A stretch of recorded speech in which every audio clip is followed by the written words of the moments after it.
What's up, boys and girls? Are you using TensorFlow for your deep learning project? Do you know about TensorFlow input pipeline? Well, TensorFlow input pipeline is very important. It offers so many benefits. So in this video, we are going to look at some of the benefits of TensorFlow input pipeline. We'll do coding and then in the end, we'll have an exercise. Let's get started. Let's say you are building your typical cats and dogs image classification model. These images are obviously stored on hard disk, and you need to load these images into RAM into some kind of NumPy array or pandas data frame.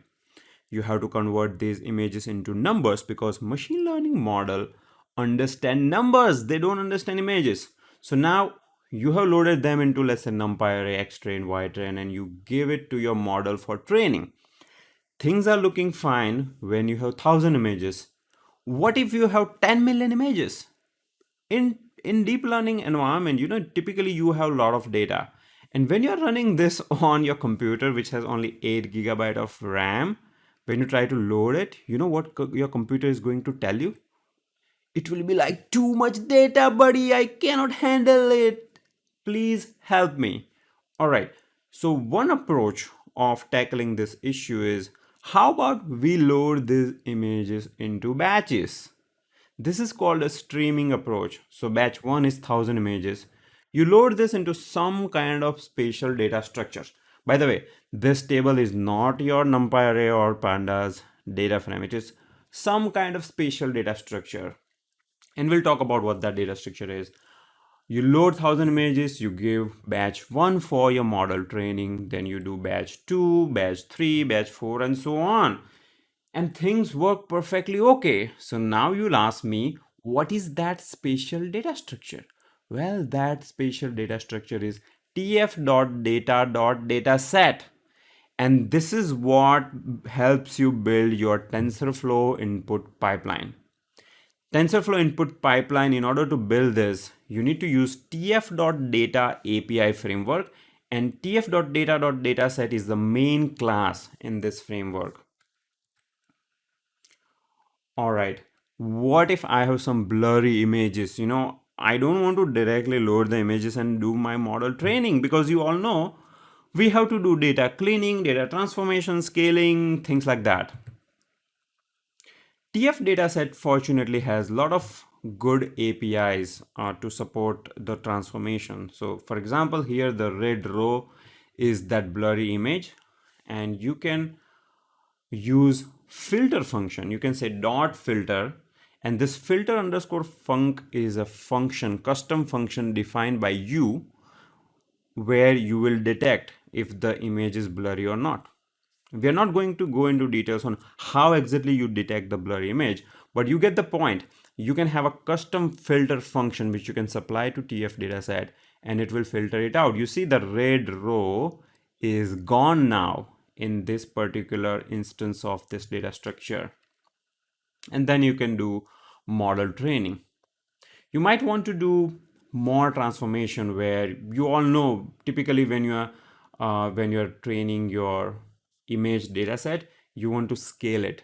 So all these values, by the way, that you're seeing, I don't know if you noticed, but there are 3-dimensional arrays, RGB. So an image is presented by RGB channels, and these values are from 0 to 255. And it's a usual practice that we scale this by dividing it by 255. So now you can do tf.dataset.map and then define a lambda function. If you are aware about Python lambda function, it's a simple function which will do x divided by 255 on each of these values. So you can see that 34 divided by 255 is 0.13. 70 divided by 255 is 0.27. I took all the effort to do this math, so all these values are correct. You can verify, okay? All right, and then you can do your model training.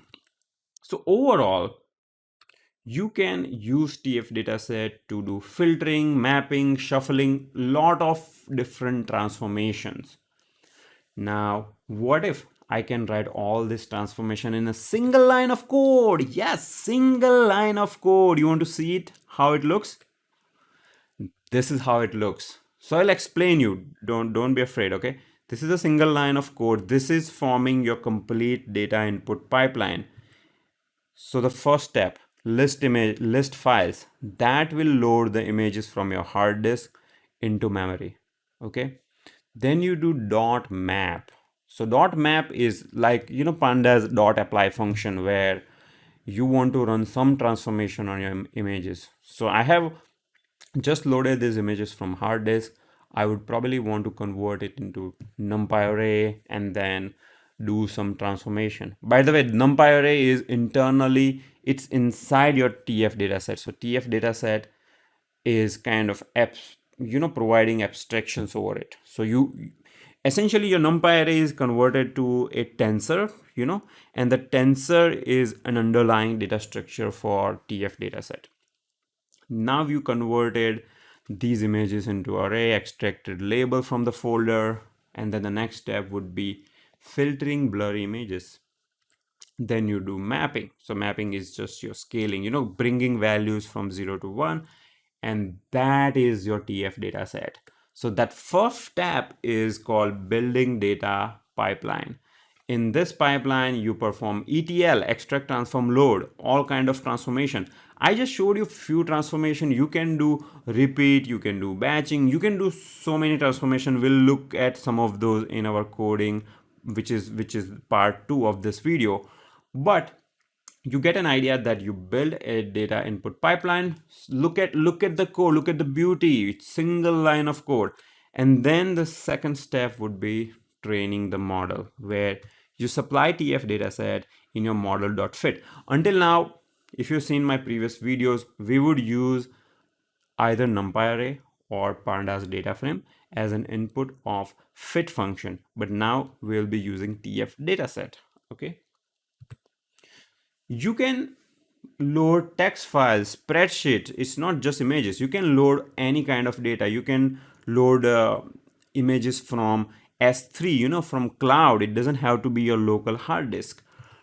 And you can use this data input pipeline for doing batch loading, shuffling, filtering, mapping, and all of this is called ETL, extract, transform, load. And in the end, what you get is your TF dataset, which you can directly feed into your TensorFlow model. So just to summarize, the TensorFlow input pipeline offers two big benefits.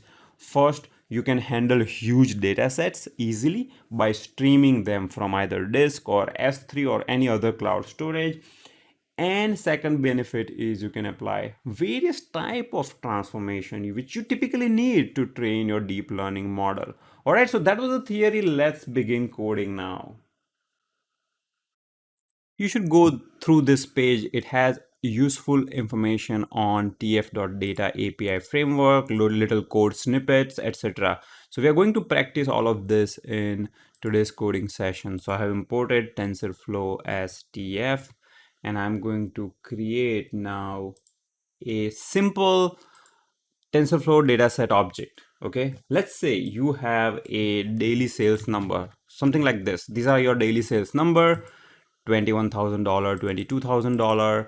You have some data errors as well. See, negative daily sales number can't be negative. So these are all data errors, and you want to build a TF dataset out of it. So you can use this API. See here in the documentation, they've shown this is how you build a simple TF dataset from a Python list. Okay, so here I'm going to say that this is my TF dataset.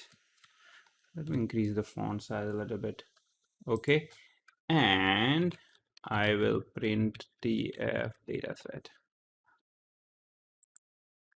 I need to execute. Yeah, so you can see that it created an object. Now, if you want to know the content, you can just iterate through it. So you can say for sales in TF dataset, print sales, An individual element here is a tensor.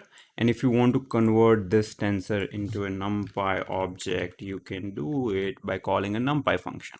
So see, you got all your sales number here. This looks fairly simple. If you don't want to do dot numpy in your for loop, you can use as numpy iterator. So as numpy iterator, and that way you don't have to write this. You'll get the same output. So here it needs to be a function. Okay, so you will iterate tf.dataset either directly or using as numpy iterator. Let's say you have your dataset is 10,000 elements. You want to just look at first 3 elements.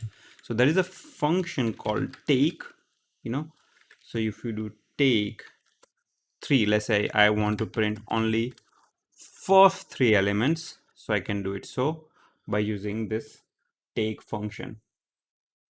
Now, as I mentioned before, the sales numbers can't be negative. So you have to filter those numbers. When you're building your data pipeline, you will get rid of invalid data points. So how can we filter these data points? So the way you can do that is using filter function. So you can do tf.dataset.filter, and here supply your filter function. So your filter function could be a simple lambda where you can say x has to be greater than 0. Okay, and that will return another data set. So you can do data set is equal to this, and then once again just iterate through it. So you see now I don't see any negative values here. So this filter function is quite convenient. Now these numbers are in US dollars. Let's say I am doing some data analysis in Indian market. I need to convert these numbers into Indian currency, and $1 is equal to 72 rupees. So I want to apply this transformation. I want to multiply all the elements in this data set with 72. And the way you do that is using map function. So map function will take each individual element and it will apply that particular function. So you can do lambda x. So x will be each individual element, and you are saying multiply by that by 72. And you can do, all right, I'll just save this here. And then again, I will print those numbers. You see, you multiplied everything by 72. So you formed a pipeline where you filtered invalid elements, you did currency conversion, and so on. You can also shuffle these elements. Sometimes, especially when you are doing like image data analysis, etc., you want to randomly shuffle these elements. So I can say shuffle, and shuffle expects an argument called a buffer. And if you want to, first let me show you how this works. So let's say I have a buffer of size 2. I will show you how shuffle works, and see, shuffle will randomly shuffle the elements. Let's say I have shuffle of 3. So you see, it just randomly rearrange all these elements. Now, if you want to know what is that argument, what is this 3, then you need to look at this very useful Stack Overflow post. So see, when you have a buffer size of 3, and let's say this is your data set 1 to 6, what it will do is first it will create a window of 3 elements. It will pick a random element from it. So let's say random element is 2. Then in the remaining elements, it will add one more. So now your remaining element is, see, 2 is gone. So now you have 1, 3, and now you add 4. Now from 1, 3, 4, you pick another random element. Okay, let's say it's 1. So you keep on doing that. So I will provide a link of this very useful Stack Overflow post. Thank you, Vlad, for posting this answer. And you can clearly understand, it's very simple. So you are taking a buffer, and from that buffer, you are taking a random element. You can also do batching. In last video, we talked about batching the training samples and distributing them on multi-GPU environment. So similarly, in the dataset, you can create batches like this. You can do tf.dataset.batch. Let's say I want to create a batch of size 2. So now, see, if I don't do batching, okay, see, if I remove this, then it will iterate through these elements one by one. But when I do batch, it will create a batch of size 2. See, if I do batch 3, batch of size 3, 4, batch of size 4, and so on. This batching concept is useful, especially if you are running in multi-GPU environment where you want to distribute these batches on different GPUs for your training purpose. Now, how can I do all of these operations in one single line? In the presentation, we saw that it's possible to do everything in a one single line. So let me just create my data set once again. So I'm creating the data set once again, and I will do tf.dataset dot. Okay, dot. What did we do first? Well, first we did filter. Okay, so you do filter and you want to filter out uh, any negative numbers. Then you did dot map, where you converted US dollar to Indian rupees. And then you did shuffle. Okay, so you shuffled it, let's say using buffer 2, whatever. This buffer is something you can, it's a free parameter. And then you did batch of 2. Okay, so see, you can chain all these operations, and in the end you get a new data set. And as usual, when you iterate through that same data set, you will get the whole result in one shot. Okay, I'm getting some error because I think I have two lambda functions here. So I need to just replace this x with y. Let me do that. See, so whatever I did previously, like in probably few steps, right? So 1, 2, 3, 4, I combine all of that in single line. And this is what your TensorFlow input pipeline is. So TensorFlow input pipeline is reading the data from your data source. Then you are doing filtering, mapping, shuffling, batching, all kind of transformations. Now we are going to load some images from hard disk. Let's say I have this images directory where I have cats images and dogs images. So I have downloaded a couple of cats images using this useful extension called fatcoon batch download. So if you add this to your Chrome, you can do Google search on images and you can download all the images in bulk.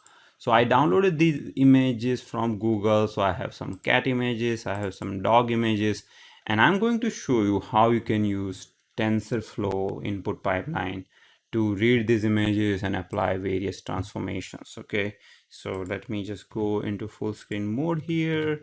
And first thing is reading those images. So you can use this function called tf.data.Dataset.list files. Okay, so list files, what it will do is you can supply images. So I have images star dot star, right? So see, I have images, and then images have a directory, and directory has those actual images. So I'm listing all these files here, and I'm going to say shuffle is equal to false. You can say shuffle equal to true if you want to randomly read them. And this I will store into images dataset. And then I will go through this data set. I will just print maybe first 3 file paths and see how it looks. So when you run this, it's now reading those images. So basically it actually stored the image paths. It has not yet read the images. So you got all these image paths, okay, here in your image dataset. I printed only first 3 elements, first 5. You can print however many elements that you want to print. Now I want to shuffle this. If I did shuffle equal to true here, it would have shuffled it already. But let's say if you want to do it inside your TensorFlow pipeline, then you can just do simple images.ds shuffle. 200 is your buffer size, okay. And if you want to again know more about buffer, just read that Stack Overflow article. So you see, like now I have dog, cat. It's like randomly arranged, okay. Now the class names that I have are cat and dog. So I'm just going to create a list and create those class names. And then I'm going to divide these images into training and test images. Now, if you have used sklearn, you would use test train split function.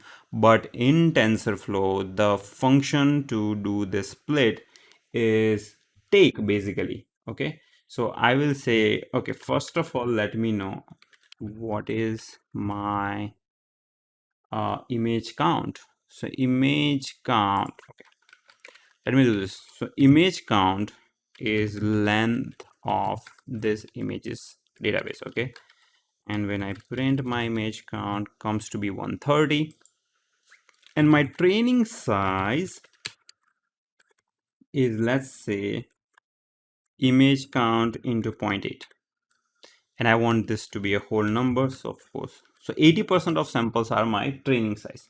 So then my training data set is nothing but images ds dot take. So take function will take the first 80% of images as your training data set.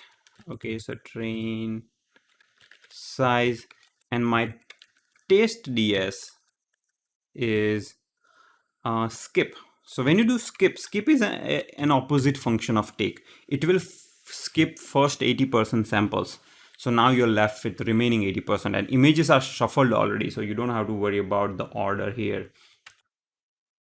So now I got my train and test data set. If I do length of training data set, it is this, and length of test data set is this. Again, the purpose of this whole tutorial is to give you an idea of TensorFlow input pipeline. You'll be using that while training TensorFlow deep learning models. So here we are not, in this video, we are not doing any training. We're just building the pipeline so that you get an idea on the API. Now, what I got was image path. Okay, from image path I need to retrieve the label. So in classification problem, you will have the image, and then we will have corresponding label, which is dog or a cat. So how can you retrieve the label from the string? So let's see that. So let's see if I have a string like this. And if I want to retrieve a label, this middle portion, cat or dog, how do I do that? Well, just think about it. Okay, it's a simple Python split question. So you can just say do split, and a split will give you this array. Okay, and you can go from backward. You can say, see, this one is -1 and this one is -2. So if I do -2, I get the label. So we're going to write a function that can get a label from your image. So you have a file path, and then you will take that file path and you will split, and you will get this -2, right? Like something like this.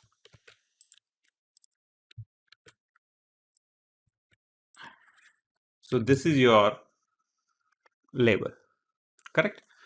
Okay, now I'm going to call this label on what? On my images data set, right? So let's see, where is my image data set? So I have train ds. You can use a function called map. So again, if you go to the documentation here, you can read about all these functions like map and such. But I'll just quickly show you.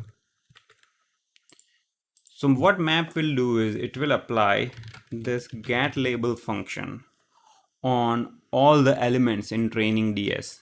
Okay, so if you look at training ds, right? So for t in train ds dot take, let's say 4 element print t dot numpy.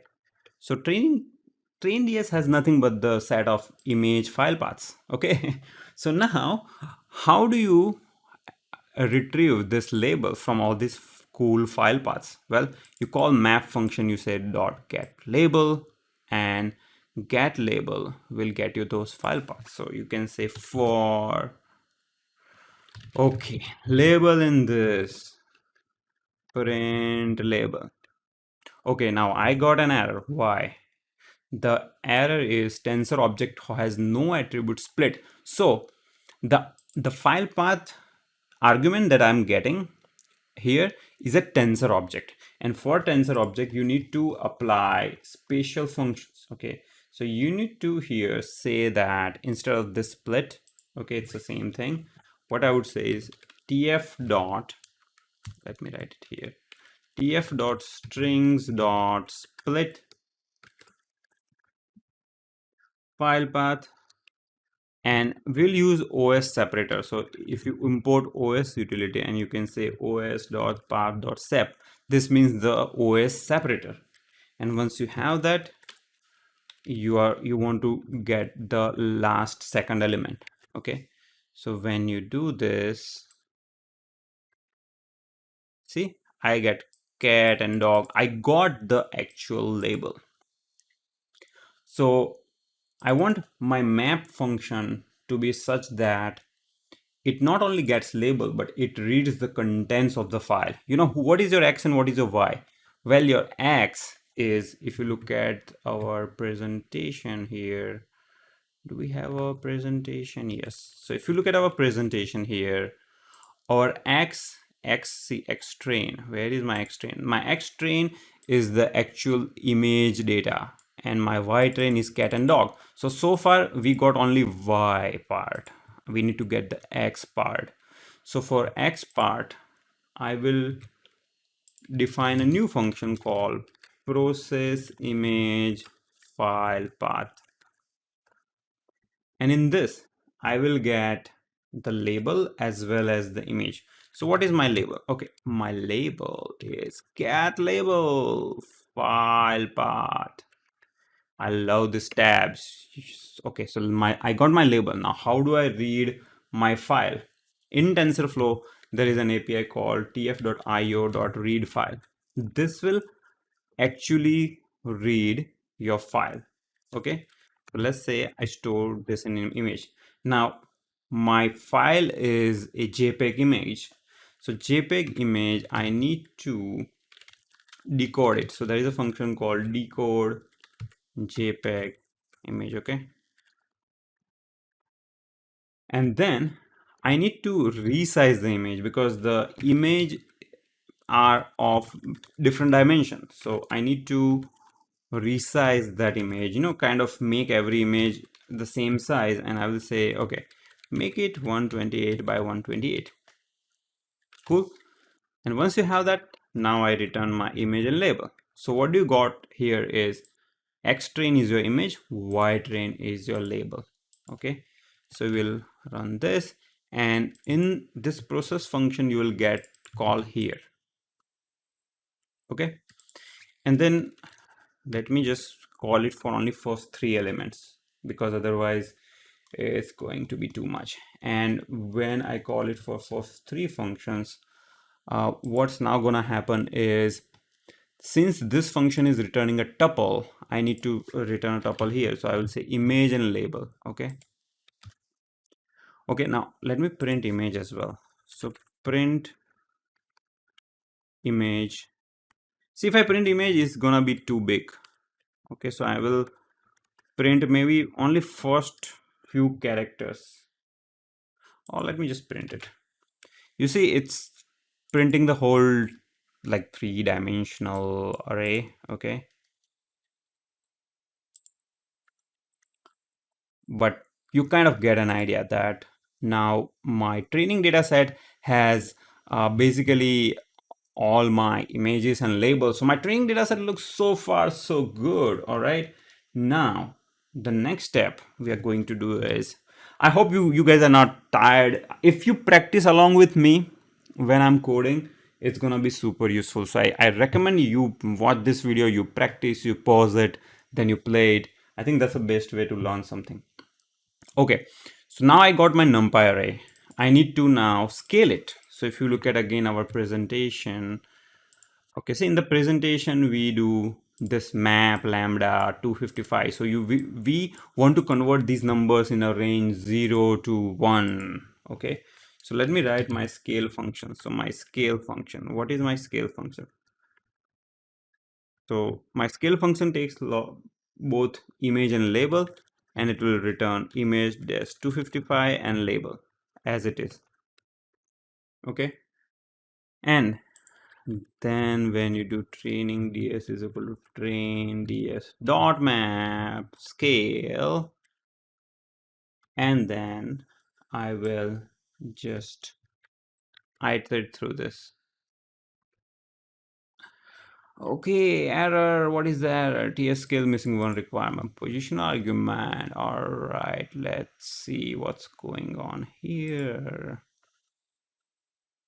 Okay, what happened was here I did not, when I converted this, I had to do train ds is equal to this, because if I don't do that, it will just keep that copy in memory. Okay, so train ds, so this step was not there, and that's the reason we got this error. So now I'm going to do this, and you can see that I scaled down. By the way, I did not print the entire image. I just printed like first few elements here, but you can see that the numbers, which was, see, these are RGB values, okay? And RGB values, you know, they are between 0 to 255. So I divided that by 255, and now I get a value between 1 to 255. No, sorry, I get a value between 0 to 1, okay? Now I'm not going to write it here, but you can of course chain all these calls. You can do scaling, mapping, your filtering, everything in one shot, like the way we did it here. So you can chain all these calls and make your code look very compact. That's all I had for the coding part. Now comes the most interesting part of this video, which is an exercise. If you don't work on exercise, you're wasting my time, my friend. You better watch a movie on Netflix and relax if you don't want to practice coding. So practicing this exercise is very important. And what we are doing in this exercise is I have provided a reviews folder. So if you look at this reviews folder, there are positive and negative. Obviously, these are movie reviews I'm talking about. You might have made a guess. And the way the data comes here is each review is an individual text file. So see, there is this review, and this is a negative review, and there is another review, negative review, third review. Now this is a blank review, by the way, so there are data errors here, which I have introduced them purposefully. Similarly, positive reviews. Okay, you need to read all these reviews into your TensorFlow data set. Then you need to filter those blank text reviews. Okay, and then also split that review into your text review as well as your label, which is positive or negative, and then perform all those transformations. And once you individually perform those transformations, try to do it in a single line of code. There is a solution link, which I'm pretty sure you guys are all sincere students. You're not going to look at solution link without trying it on your own. So I hope you find this video useful. If you did, please give it a thumbs up, share it with your friends who are confused about TensorFlow data input pipeline. And if you have any question, post in a comment below.